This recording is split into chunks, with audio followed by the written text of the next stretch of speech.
Roman, welcome to the Astroben podcast. How are you doing? I'm excellent, Ben. Thank you for having me. Really excited to be here.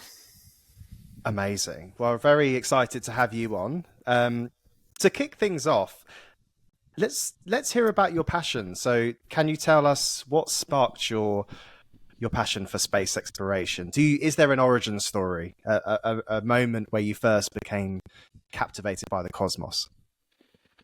I wish I could tell you some really interesting childhood story, but there is not one. My my my attraction to space was fairly non-existent, and my only association to it in my in my childhood home of Moscow, Russia, was passing by the Yuri Gagarin statue every time we went somewhere. But it was really getting involved with the AX-1 mission is how I got involved and interested in space, and then subsequently um, read all of these fascinating white papers about why space is important, the notion of space for Earth, that I realized that space in the grandiosity of the project can be a catalyst for greater human change. And I know that sounds a bit loaded, but I now, having done this 6 years, I truly believe that. So I didn't grow up wanting to go to space or have any interest in space. As you know, I own a lifestyle and leisure company that caters to some of the world's well-heeled individuals, and we were approached by Axiom Space back in 2018, and they said, "Hey, maybe you can assist us in promoting the first all-private astronaut mission to the International Space Station. You have this particular set of clients." And we happily obliged, and that was the genesis of it all. That's so cool. Well, firstly, can I say I really respect the fact that you say, actually, I don't have a ET moment or I didn't. a first contact moment. Yeah. Yeah. Well, maybe you will, but it sounds like the Axiom Ax-1 mission was definitely a catalyst. Can you share the story behind how you got the final passenger to Axiom's mission? What was that experience like? Did you already have a client that was interested, or did you proactively go out and find the Yeah, right so person? we started this conversation back in 2018, and I had tried to assess their approach, which obviously required a significant amount of money in liquid assets, because in order to write a 50 or $55 million ticket, you would need to be worth a substantial amount of money and have it liquid to be able to part with it. So my approach was to talk to everyone and their mother, because I thought that there were people out there who were not even privy to the fact that this is possible, and I didn't necessarily think that you needed to have an extremely large net worth to be able to do it, because I imagine somebody might say, you know what, I don't have any kids, I'm worth $100 million, and I always wanted to go to space, and wow, this is an incredible opportunity. I'm okay parting with 50 million bucks to go to space, and the rest I'm going to leave to charity or to my dogs or to my kids if I had some. So I cast a really wide net, and it was through our network that we were able to introduce him to the third and final astronaut to this mission, thereby making it possible. And I encourage Fantastic. everyone to do that, because everyone in my life said, you are fucking crazy. There's no way you're going to sell a ticket for a 10-day mission to the International Space Station that costs $50 million. And I said, maybe I can, maybe I can't, but I'm sure going to try. And I did, and it took 2 years. And in November of 2020, we got the call saying, congratulations, your introduction led to a successful sale of the ticket, and it's on. And my wife and business partner said to me, wow, this is incredible that you made this happen. Take some time and really sit with this success. And the way that my mind works, I'm like, well, the first one was a fluke. Let me see if I can sell the second one. So I literally didn't sleep for the next 3 days, emailing all of the ultra high net worth individuals on my list saying, tickets are going fast. The first mission is sold out. Get yours today. Yeah, it's hard to close someone on a $50 million ticket where there is literally one ticket available, I imagine. It was 2 years is a long sales cycle, but that opened the door for what we have now, which is SpaceVIP, the first de facto space brokerage and space tourism company, because a lot of the folks that we work with now called us and said, well, if you can sell a $50 million ticket, surely you can sell this $10 million ticket or this $250,000 ticket. And I think that's a testament to our network, to our sales capabilities, to our perseverance, and being outliers in this world. We know more about space tourism than anyone because we've been doing it the longest, and not for one company, but we've been working with all of the operators. And I think it's interesting to consider the fact that I come from the ultra luxe lifestyle, luxury, and leisure world. So my baseline are these truly unique and enriching experiences. So the sequence is perfectly aligned. It's like the universe intended me to be here doing this. And I mean that. Mm. Well, it sounds like your sort of your experience in luxury lifestyle management. It's sort of it was a lot easier for you to find someone to take that ticket than the average Joe Blogs on the street. So how we should talk about that actually. So you Sure. co-founded a lifestyle management. Would you call it a concierge company, or is that more of a sort of UK term? No, well, the work that we do is a blend of a globally connected concierge, a top level travel advisor, and a personal assistant all in one. So think of it as a Mm. personal assistant to your lifestyle and leisure. And potential clients or people who are getting to know us often ask, so what is it that you do? And I respond by saying, what is it that you need done? Because for you, Ben, it may be a restaurant reservation and a trip. For someone else, it may be a nanny and a remodel of their home. And for another client, they may want to sell their car and buy a motorcycle and get their girlfriend or boyfriend a gift. So it's Mm. really anything goes. As long as it's legal, we're happy to do it. And we've done all sorts of fascinating and really interesting things, which keeps us going because no day is the same. You book a trip, you buy a boat, you rebuild a home, you find staff. So it's always something new and exciting. That's so cool, and especially where space is concerned. It's such a new industry, a Mhm. completely new economy, and there's going to be basically everything you do in space tourism is going to be the first, at least for the short term. Another cool thing you've been involved in is the first Michelin star meal in space. How did that collaboration come about? So we started working very early on with Space Perspective because when I found out about Space Perspective, I considered their offering to be the lowest entry point into space tourism because it doesn't require any training. It's a pressurized capsule. You just go on with the clothes on your back.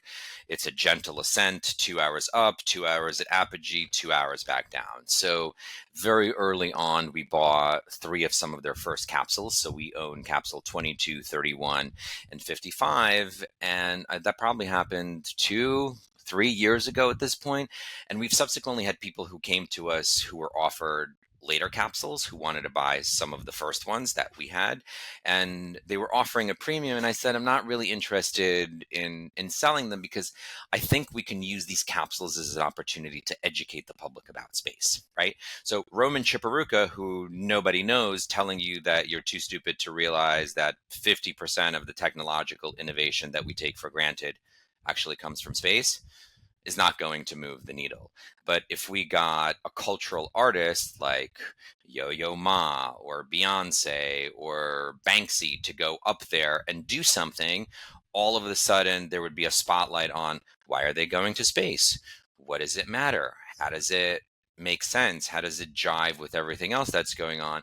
And then we could take this opportunity to say to people, the GPS that you have on your phone that helps you get to your mom's house actually came from space, or your food delivery is based on that same GPS, which is also something that you weren't otherwise privy to. Or treadmills and most exercise equipment were actually designed to battle muscle atrophy in astronauts, but nobody thinks about that when they get on their Peloton. So what I find really insulting, actually, and frustrating is that people take all of this time and energy to talk shit about Bezos and Branson and Musk allocating all of this time and, more importantly, money. Oh, why can't we have world peace on this planet? It's like, or cure hunger. It's like, don't you remember 2 years ago, Elon Musk said, if you give me a path to curing world hunger, I will sell $6 billion of Tesla stock today. And nobody took him up on it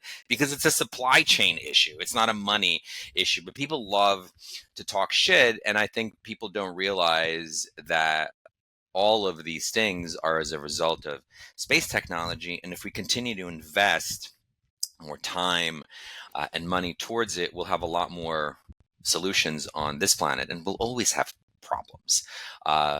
So to go all, sorry, I tend to get really excited and start bouncing around, but I will bring all of this back just now. And so when we got one of these capsules with Space Perspective, we decided that we should use it as an opportunity to educate the public and to cast a spotlight on this. And I happen to love food and travel to go to all of these amazing restaurants. So I said, wouldn't it be amazing if we hired a top chef to prepare a meal on the Space Perspective capsule? Because it would be a great opportunity to talk about conservation, sustainability, the future of food. And I don't need to speak your language to enjoy a meal together. We could just and give thumbs up to one another. And that inevitably connects us. So we interviewed a lot of different chefs, and Rasmus was somebody who was immediately taken by the project and said, I love this, let's do it. I have so many different ideas. And so here we are. So I know that was a long way to answer your question. So forgive me, but I thought it was necessary. No, fantastic. I've had Jane Pointer on the podcast before, so she's I'm awesome. Also love Jane. She's great, and not just because she's originally from Britain. Yes, but I think you were gonna say that. I think Space Perspective especially is very inclusive. You know, the fact it's sort of a slow ascent and you can have a glass of champagne, and you know that opens the net of people that are potentially gonna be interested in it, as opposed to the people that sort of want that thrill of being strapped to a rocket. What other space and the price point and the price point is also approachable. It's at this point it's $125,000 to go on Space Perspective. And people say, oh, well, that's still really expensive. And I'm like, yeah, there are people going out and spending 200 grand on a night out, popping bottles and spilling it on models. And you don't hear people talking shit about them. I mean, maybe you do in some capacity, but it's the economies of scale will come when people understand the value proposition. Like if we can figure out how to grow plants in space with 1% of the water that we use on this planet, we can take those solutions to South Africa and California and the GCC region. But again, people love to sensationalize how much money is being spent on doing this sort of research. And why are you spending money on that? You should give it to me who doesn't want to work, or whatever it is. So I find that infuriating, which is why I think it's important to educate people on why space is important, how space can be a catalyst for greater human change in uniting all of us. I think there was an American astronaut that landed in Kazakhstan some years ago, and he said, it's good to be home. He was not home. He was thousands of miles from home.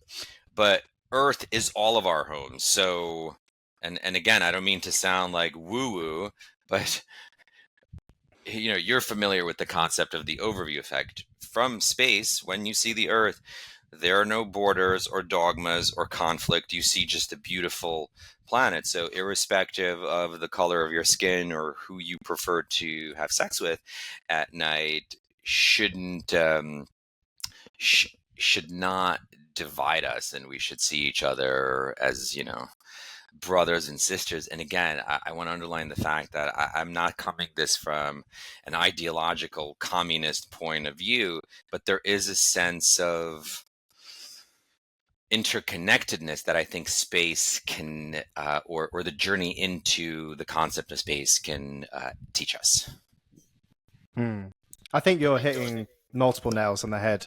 That's kind of a big disconnect that I see in the industry, and a lot of people see, is the people that are in the community and the industry live and breathe this every day. So we know how important, the fact that our smartphones work because of satellites, but as a Right. wider public, that USP is not demonstrated. But I think that will change. It's just a scale of time, really.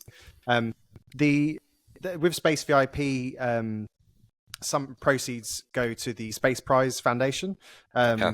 And I've had Kim Macharia on the podcast as well. She's also awesome, and Yep. I've sort of talked to her at length about what the foundation does. But how important is that element of it? Is it part of your trying to magnify the message and get people that may not be ultra high net worthers on various tickets, or what's your sort of motivation to be involved with them?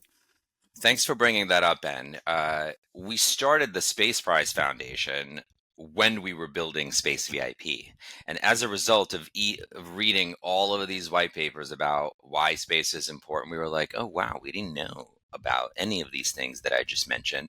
And then you start reading these awful statistics where only 11% of the astronauts that have gone to space are women, or only 14% of women of senior executives in STEM are women, and about the systemic issue of STEM education for women. I think it was Dr. Camille Elaine who advised this for a while, who's a woman of color, and I think was a director of low Earth orbit at NASA for a while. Her dissertation talks about this specific thing, that forget women of color and from underprivileged communities are totally forgotten about in STEM, but women in general are still disregarded in this. I would say mildly, but it's not mild. It's a very misogynistic approach to education. Oh, you're a girl. Don't worry, you'll get married and pop out some babies, and your husband will take care of you. But you're just as capable of being a rocket scientist or an astronaut or an engineer. So we took it upon ourselves, with the help of one of our private member clients in our lifestyle and travel business, who was the initial seed funder for this. We started the Space Prize Foundation, which promotes universal space literacy, but more important, supports STEM education for women. And we did that by virtue of hosting contests in various junior high schools and high schools. And the winner gets to go on a zero gravity flight. And we donate telescopes to the schools and send them to space camp and do all of these other ancillary things. And actually, one of the capsules, we still have space perspective capsules that we have earmarked for a global space prize, on which Jane is one of the judges, to do a global space prize where some of the winners, for example, one or two winners, get to go on the space perspective capsule. And that's the Space Prize Foundation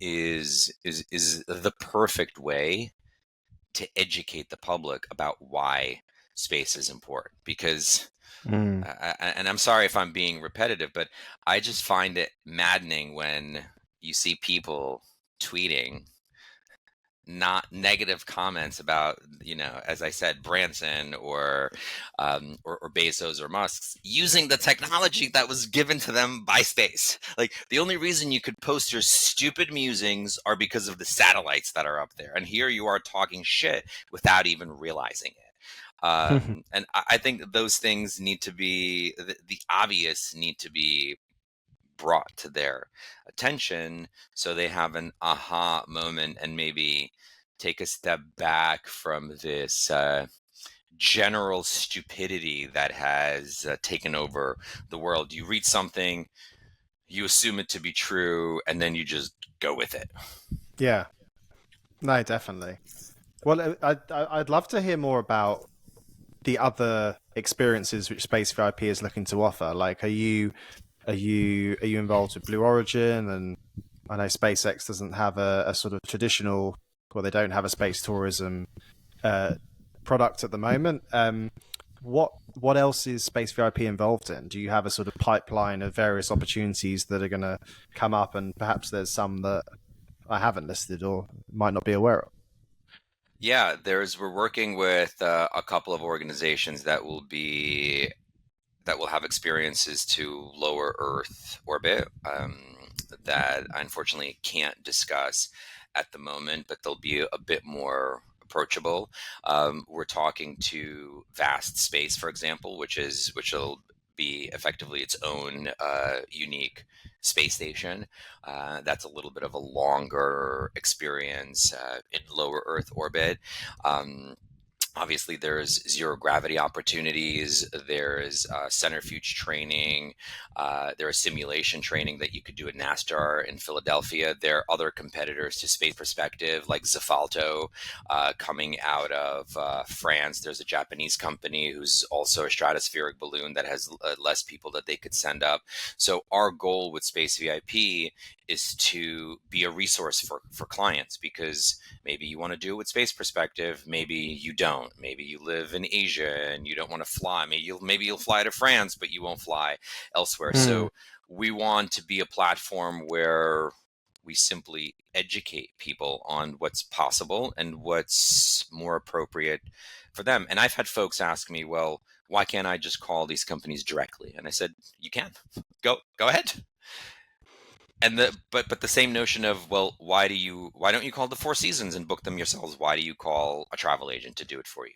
Oh, because they can get you a late checkout and maybe an upgrade to a much nicer suite. Oh, so relationships do matter, and they matter in travel, or in space travel in this case. And we've been doing this for 6 years, so we know the players. Yes, SpaceX has a non-traditional approach, because like Jared Isaacman did, you can pick up the phone and say, yo, Elon, let me get a capsule and I'm going to raise $250 million for St. Jude's, which he did. Blue Origin is the same. They don't subscribe to any particular rubric, but we've had conversations with them, and where we can, we recommend and make introductions. So it's not just calling, info at SpaceX or blueorigin.com. So at least you're talking to a person and it's easier yeah. to connect with someone. But if you look at, I always get the question of what's available now. Well, what's available now is a zero gravity flight, centrifuge training, simulation training. Prior to the war in Russia, there was a lot more things available in Star City, like the fascinating training that they did in the pool and the visit to Star City. That's theoretically still available, but nobody that I know wants to go and engage with Russia, unfortunately, even though that was a brilliant thing to do. You have Axiom's offering of the 60 or $70 million trips to the International Space Station, which if you engage now, you'll probably get up there in the next 12 to 18 months. And in the next 12 to 24, you'll have Space Perspective and a slew of other operators hopefully doing the things that they said they were going to be doing. Which is why we're so focused on the Space Prize Foundation. While there are so limited offerings to engage with, let's use this time to educate the public. And hopefully when those Mm, things become active, then they know why it's important to maybe take one less vacation to Italy, and instead use those funds to go experience the overview effect, or in part with Space Perspective, or to charter a zero gravity flight and experience weightlessness. Because what was this? What was that movie, Contact, with Jodie Foster, where yeah. where her father says, or the simulation of her father says, we're meant to be a spacefaring species. Like, it's presumptuous, so presumptuous of us to, wake up and go to work and take care of our kids and come back. I think there's more to it, and when you see the darkness of the cosmos and the curvature of the Earth as you would from a space perspective capsule, I think it'll open our minds up to greater possibilities and hopefully help us shift the perception of ourselves and what's feasible. Very interesting. I mean, Mm-hmm. space exploration certainly has its appeal, but also its high risks and uncertainties. And I was just wondering, how do you manage and mitigate those risks in your ventures? For instance, if a high net worther bought a ticket to the International Space Station, God forbid something went wrong, are you simply a broker in the middle, or is there some sort of, I don't know if you're contracting the money involved, but I was just wondering, like, how are you involved in that risk, or is that sort of very much with the provider and the company offering the launch and the contracts are habitat? typically with the provider. Ben, we live in the most litigious society known to man, so I could theoretically sue you because I don't like the way that you just smiled at me. And maybe the judge will toss it and maybe he won't, but we approach this with I would almost call it the unsell method. Have you ever been skydiving? No. When you go skydiving, they, in addition to signing a stack of documents this big, they make you go on video camera to say, I, Roman Chiporukha, know that I can die doing this. I acknowledge that I will hold no one accountable. I make this decision knowing that with my eyes open, with full awareness of what may happen. So there's no way to bullshit or mitigate against any of this. It's not like, oh, don't worry, Mr. Wealthy client, you can go and nothing will happen. I don't know that. Just as I don't know that some asshole won't drive his jet ski into your boat when you're sailing somewhere. Like, anything can happen at any given point in the world, and it is what it is. So if you're into it, do it. If you're not into it, don't do it. I'm not here to convince you, and no one in the space industry is here to convince you that it's safe. Like, you may die. You probably won't, but that is certainly a possibility. I may die walking out of the street right now because some guy is drunk driving. In the conversation with insurance, there is not enough actuarial data to insure against these sort of trips because not enough people have gone. So yes, you may pay $50 million for the trip, but it may cost you $50 million to insure it because they just don't know.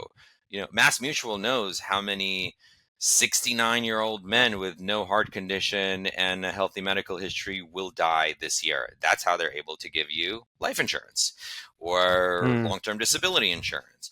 But this is tough to say. So, ski at your own risk. Good answer. And that does make a lot of sense.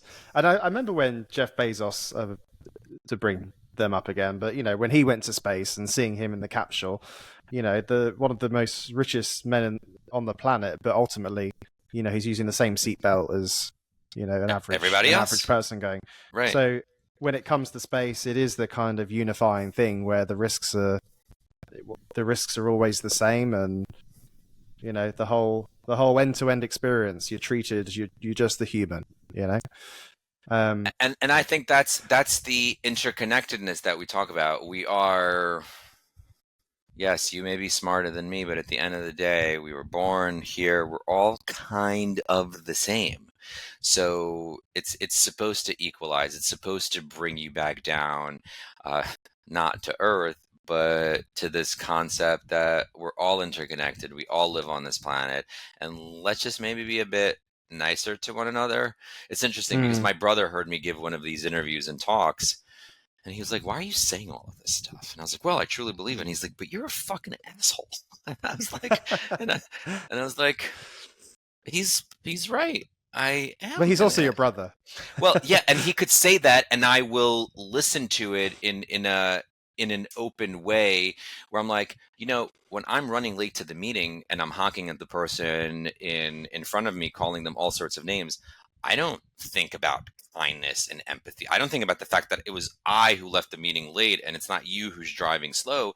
But that's what I mean about this. It's almost like this weird awakening. Right now, I feel like we're all like this. We're looking into our own palms, and it may have Yeah. a cell phone there or not, and just picking up our head and looking up and around and seeing one another and seeing the planet and seeing the sky will help us reconnect with ourselves, with the earth. And I'm not some fucking hippie who's like, peace, love, and equality for all. But I think living in these big cities, we're wholly disconnected from the earth, from the natural magic that exists. Like, if we can't prove it and put it on paper, then it must not exist. Intuition, even in Yeah. like the essence of the word, is like something that you feel that can't be defined. And as generations have gone on, we've stopped trusting our intuition, which is natural, and are dependent on these other unnatural things. And for this example, I take my kids camping all the time, and because I think it's important to force them to connect with the earth, and just these basic feelings that we have, which are it's like our birthright. And we've been socialized to forget these things. Oh, can I see it on a Google map? No, must not exist. It's like that's not true. Yeah. Exactly. Well, I that's what I don't. try and do with this podcast, is to try and inspire people to sort of look up at the stars and not down at your phones. But it's hard to do, especially when you're in a big city and you're so compelled to look at that bloody device and get that dopamine hit. But I think when we go back to the moon and onto Mars, and you can get you can go to the moon for 2 weeks on vacation for the same price as a business class flight. When it truly becomes more accessible, the cosmic effect is going to be exponential, I hope. I want to go Um, to Fhloston Paradise, like in Fifth Element. Do you remember that? Do you remember that Bruce Willis yeah, movie? yeah, I do, I that do. that's where I want What to go to. what we're speaking about movies, because I was gonna ask you. You kind of joked about someone like Beyonce or Banksy going up to space. Do you know anything about the Tom Cruise thing? Um, and if not, what other celebrities, quote unquote, would would do that job of kind of communicating and inspiring the most amount of people? Because yeah, I don't know if you can talk about that at all. Yeah, so Tom Cruise wanted to go to film the first movie. The Russians beat him to it by filming the first movie at ISS. Obviously, they didn't do a good enough of a job if Tom had gone, but it was done. We're talking to several female performers to do a first concert at the edge of space. I've been in one of our space perspective capsules. I've been emailing Banksy's team on a monthly basis, like sharing tips about space with them in an effort to inspire him to. Sorry, I'm like tripping over my own words. In order to inspire him to do something space related, because I think he's so uh, he has a message that he wants to share. Right there's a certain movement. I In one email I even said, when the space perspective capsule is ready to go, I will give you access to intrude in the space and bomb it, because there's an anonymity approach to it. But obviously Mm, you can't just climb in there. But wouldn't it be cool if he put something on the capsule that when seen in space would resonate, like picking up kind of the curtain on a wall that he has, or the little rats that he has coming out, because it's a lot mm, of his work is space specific.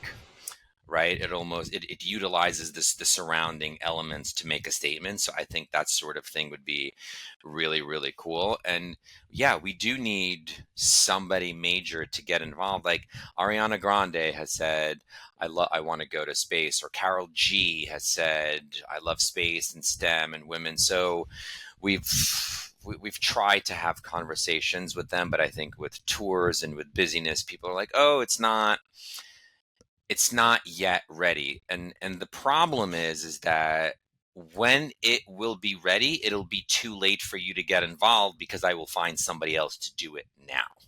Exactly. So It's not it's not a FOMO that people have yet because it doesn't exist. You know, they don't see mass numbers of people going. There's right. not that. You know, it's probably still deemed too high risk for a lot of people that aren't familiar with the space industry and Right. especially rocket companies. Which is why I give Rasmus so much credit, because he's like, I'm Mm, going, this is amazing, let's do it. And you know what's going to happen is that when the first Space Perspective capsule flies, people are going to be like, oh my God, this is amazing. I want to buy a ticket. I'm going to say, I'm sorry. The people who thought about this a year ago actually bought the tickets. And no, you can't pay us double or triple or quadruple to go, because they have been spoken for. So I think it's important for people. It's like venture investment, mm, believe in it and allocate a couple of dollars and be bold. You don't yeah. know how much of this life is left, and maybe that'll force you to dream or learn about some other things and engage with different folks, which is why I loved the work that Richard Branson did, even though a lot of people didn't have the opportunity to go up. What he did Mm, was he created a network of like-minded individuals, and people who paid deposits on the Virgin Galactic tickets got to go and hang out at Necker Island together or do these things together. And I think it's incumbent on us to create these sort of movements where, and not just industry people, because as much respect as I have for the folks in the space industry, they're engineers at heart, and they do a really shitty job of talking about their amazing offerings because they're mm. scientists. And like, I remember I had a call with somebody who was talking and talking. I said, I'm sorry, I'm not so smart, but is what you just said mean that you're building cell phone towers in space? And he goes, precisely. Like, why couldn't you have said that to me in the beginning instead of telling me all of these fancy words that I don't know for 45 minutes? So the space economy needs people like you and I to just dumb it down and say, this is cool because if we figure out how to grow plants in space, we can grow more plants. We can have more almonds in California because we would have figured out how to use a lot less water. Just basic Exactly. things that resonate um, with people, and tell a story that inspires and excites. There's not enough of that. I mean, remember when Branson and Bezos went on their flights? What did NASA say? NASA said, you didn't go high enough on a line that we invented, therefore you don't get astronaut wings. Like, that's bullshit. It's petty. Yeah. Like, Yeah. you couldn't give him half a wing, or maybe like a feather, or something like a, or hey guys, thank you for all of the private money that you've allocated towards the advancement of space and humanity. Like, something could have been done, and I don't think it's right. But in their defense, NASA's annual budget gets spent by the Department of Defense like every 2 weeks or something crazy like that. So it is what it is. Exactly. Well, look, it's been so great to chat, and I'm certainly feeling inspired. And it's. I think everyone should try and if they want to go to space, that the path will open to them at some point, even if they have to wait a while. Um, I just wondered if you had a sort of final thought on what message you'd like to leave our listeners with about the future of space exploration and its potential to transform humanity. Because I can tell it seems like you've been to space. You already have that kind of I've cosmic I've I've done a perspective. zero gravity flight. done a zero gravity flight. That's as There you high go. as Well, you're more of an astronaut than me then, because I haven't done that. But why space? If you could try and sum that up in a short Roman soundbite.